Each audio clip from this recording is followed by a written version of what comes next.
La dysgraphie est un trouble de l'écriture, qui se traduit par des lettres mal formées et des espaces non respectés. Cette altération du langage écrit concerne les habiletés mécaniques liées à l'écriture cursive, plus communément appelée écriture en attaché. La dysgraphie entraîne souvent perte de confiance en soi et moindre réussite scolaire. Et, malgré l'ampleur prise par les ordinateurs dans le quotidien, écrire de façon lisible demeure une compétence essentielle dans la vie de tous les jours. La rééducation de l'écriture peut remédier à ce trouble de l'apprentissage. Autre alternative, l'emploi, en classe, de l'ordinateur, pour compenser les difficultés chez l'enfant dysgraphique. La dysgraphie, qu'est-ce que c'est? Définition de la dysgraphie. La définition qu'a donnée de la dysgraphie le neuropsychiatre français Julian de Aroriaguera est assez complète. Est dysgraphique un enfant chez qui la qualité de l'écriture est déficiente alors qu'aucun déficit neurologique ou intellectuel n'explique cette déficience. Guillemets doubles. La dysgraphie est donc un trouble persistant de la réalisation du geste graphique, affectant la forme de l'écriture, mais aussi sa rapidité d'exécution.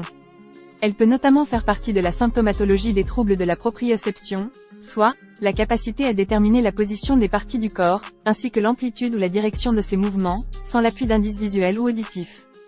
Cause de la dysgraphie. Des facteurs intrinsèques. La tâche d'écrire est complexe et revêt de multiples compétences. Sont en jeu, dans le geste de graphie, des aptitudes telles que la finesse du contrôle moteur, la bilatéralité, l'intégration visio-spatiale, ou encore la planification du mouvement. Interfère également la qualité de manipulation des mains, celle de la perception visuelle et de la proprioception, déjà évoquée, ainsi qu'une capacité d'attention soutenue. La faculté de sensibilité des doigts joue également un rôle majeur. La dysgraphie peut s'expliquer par la défaillance de l'une ou plusieurs de ces aptitudes, appelées des facteurs intrinsèques.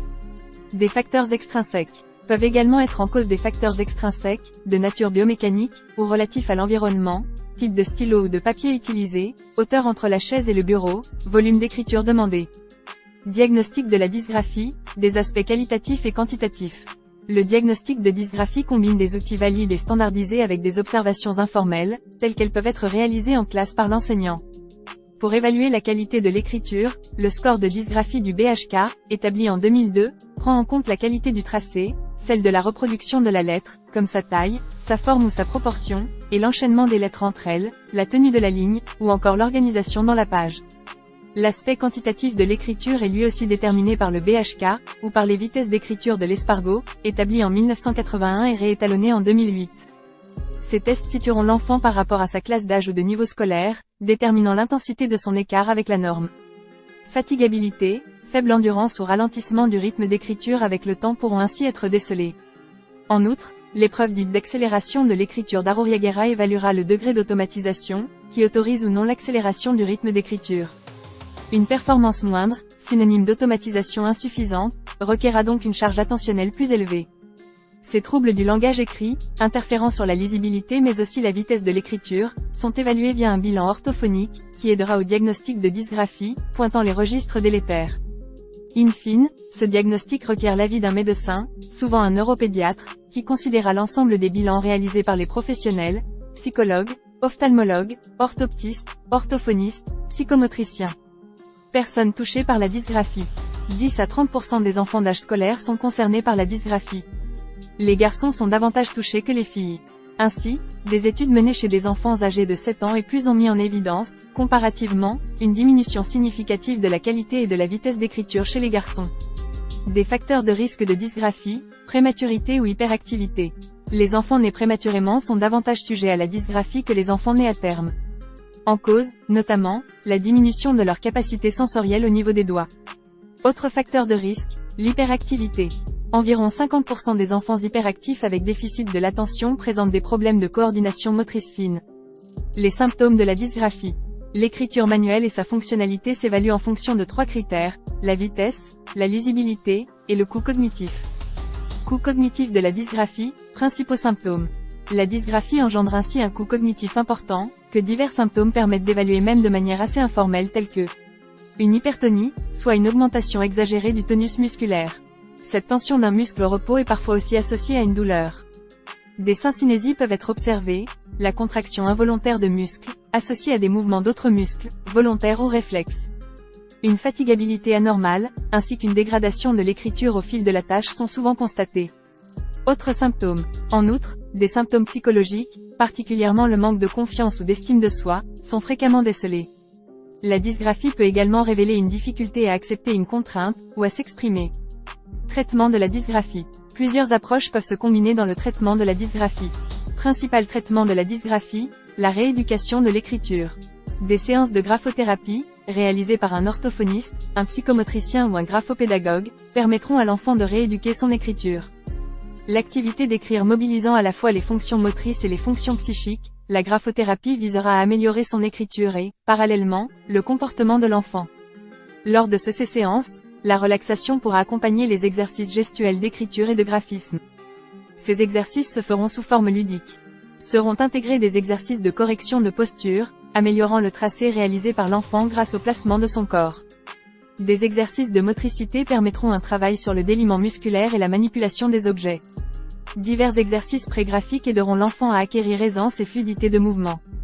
Des exercices scriptographiques se focaliseront sur le membre scripteur, via la réalisation de formes, traits continus, sinusoïdes, guirlandes. Finalement, des exercices de calligraphie permettront à l'enfant d'apprendre à écrire correctement, en jouant sur des facteurs comme le support d'écriture, les instruments, et en proposant des exercices d'écriture, écriture rythmée ou aveugle, variation de la taille des lettres, etc. Des solutions contre la dysgraphie en classe. En classe, l'enseignant peut mettre en place des aménagements pour l'élève dysgraphique, comme dispenser photocopie et texte à trous, pour une prise de notes correcte.